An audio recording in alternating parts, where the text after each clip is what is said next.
What it is, what it was, what it could be, y'all. Welcome back to Disc Golf Justice. Today I want to discuss a topic that I think far too many of us are familiar with in the disc golf community, and that is getting new courses approved by your local council. I'm not sure how things are where you live, but I live in Sydney, Australia, which is the largest city in Australia, and we only have 3 disc golf courses. Really only 2. One of them's also a golf course that's super dangerous to play a disc golf on. So I started doing a little bit of research and reaching out to people that have already gotten courses installed, and I figured why not share my process and the things I learned with you. So today we're gonna explore the challenges, the main concerns, and some tips to navigate the process. When it comes to getting new courses installed, I think there's some pretty obvious courses that come to mind. I'm not sure how popular disc golf is where you live, but here in Sydney, we only have 101 courses in the entire country.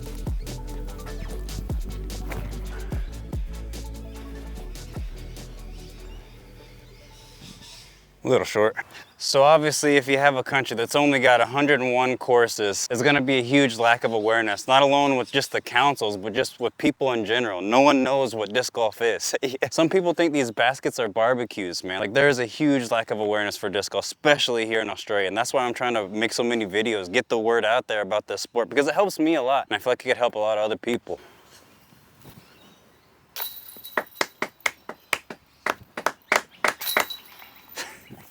Weak. I think the next main big issue is limited space, particularly in urban areas. Like I said, Sydney is Australia's largest city, so there's over 4 million people that live in this hellhole. And yes, we do have an abundance of parks, but when you have that many people and you include their dogs, you don't have as much space to get a whole course installed.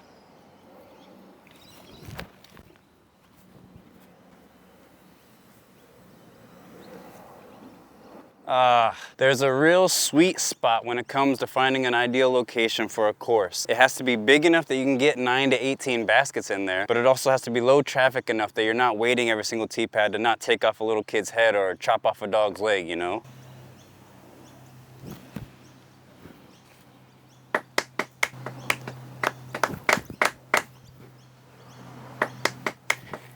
I suck.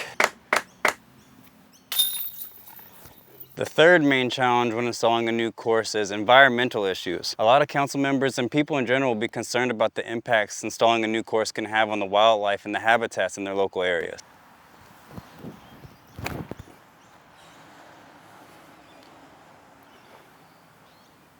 This one's a bit of a misconception because a lot of people that don't know much about disc golf automatically make that connection with ball golf and the destruction that comes with installing a ball golf course. Now, I'm not going to sit here and say every single disc golf course doesn't disrupt any of the environment. However, disc golf is a very non-disruptive sport. Like, you can just install baskets anywhere, just put them in the ground. Yes, that's a bit disruptive, but you don't really need to cut down trees. If anything, there's no trees here in Sydney, and that's the main issue why we all suck. It doesn't force us to hit a line, you know?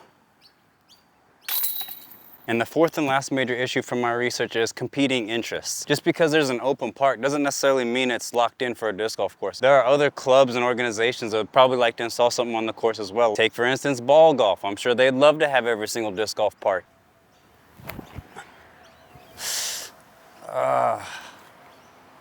Just barely missed that. Oh, come on. As you can see, this is a very casual round, guys. Don't lose your tits, all right?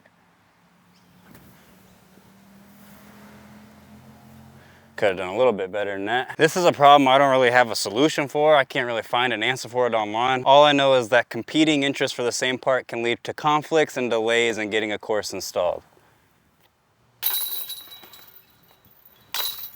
Based off the feedback that I've gotten from people who've already successfully gotten courses installed, when proposing a new course, it is very important to address any common concerns that may arise from local community members or council members.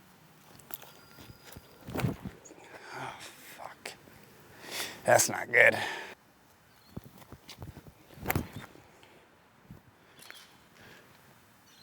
Push through the tree. The number one thing you're gonna have to address is obviously gonna be safety. You're gonna wanna address those safety concerns about flying discs and pedestrians right off the bat. And you can do this by proposing course design that promotes safe play. For example, not putting any of the baskets near footpaths and introducing mandatories that keep people from throwing over footpaths.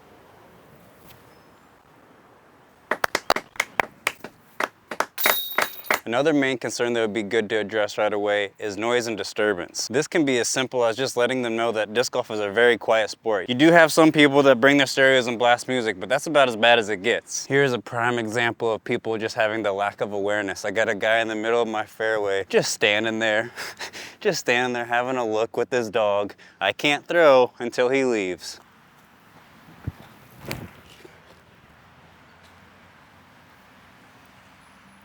Not bad. Now, I'm not gonna sit here and act like all disc golfers are quiet little angels, but all things considered, disc golf is a pretty quiet sport.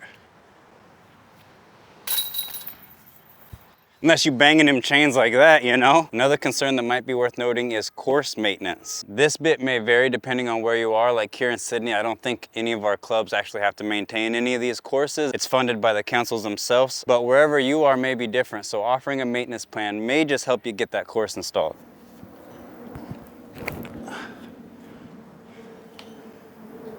Oh, wow.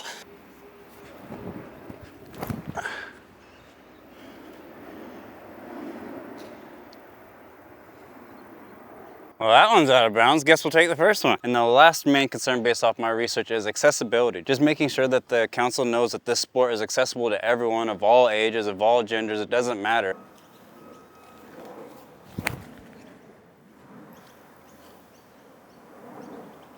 Wish we could get some skip here in Sydney. All right, let me try the normal zone.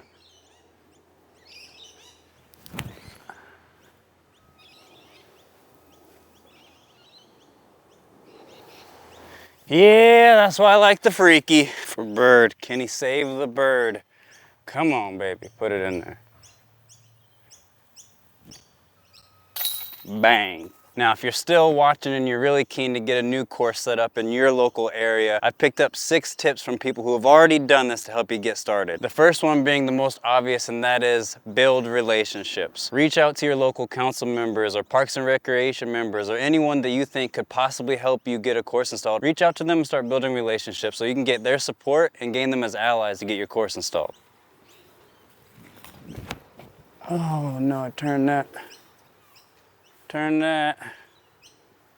That was bad. I'm gonna throw that shot again, but my second tip is to educate and inform. Provide information about the benefits of disc golf and its growing popularity, and try to dispel any misconceptions that may be out there growing about the sport. I don't know if you can see them, but we got some little girls walking in my fairway again, just going right back to awareness. People just don't understand that I'm throwing a disc at the basket that they're standing between me and the tee pad. But it's all good, you know, it's part of the game.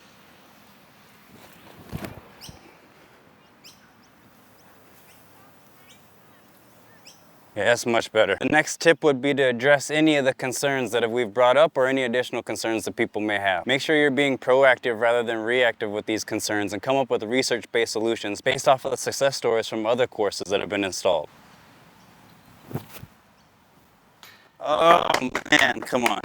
We gotta get that. I can get that. Give me that. One more time. Nope. Wow. Can we do 3 in a row with the same result?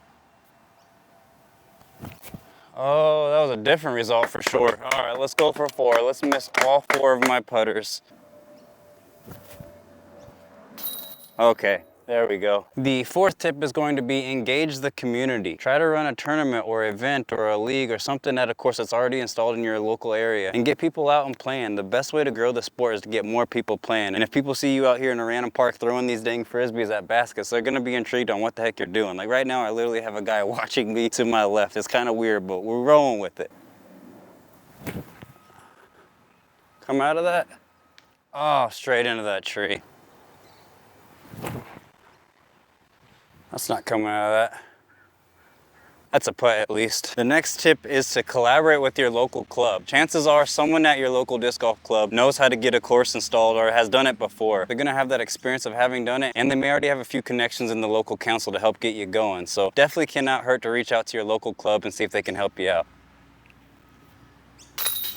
The last tip that I have found to get a new course installed is just be persistent. It can be a very, very lengthy process to get a new course installed. You guys may be familiar with Disc Golf Down Under, and he's actually the Sydney Disc Golf Club president. And I was having a chat with him, and he was saying that on average, it takes 3 years to get a course installed from start to finish. So be prepared to be in there for the long haul and do not give up.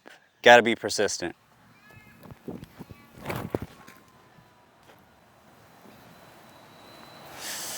Threw that a bit nose up. That shot sat though. Good thing for the Sydney grass, it sat right where it landed. I might throw one more.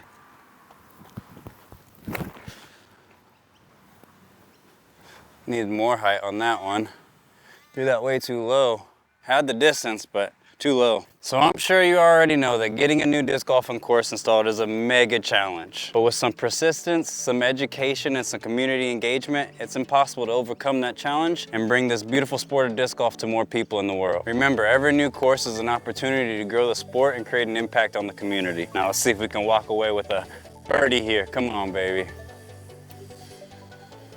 Bang, 2 or don't count. Bang, 3 or don't count. Bang! Thought that hopped out for a second. All right, y'all, that is gonna wrap up the video. If you enjoyed this style of content, make sure you give the video a big old thumbs up. If you wanna see more, make sure you smash that subscribe button. I appreciate it, and I'll catch you in the next one. Peace.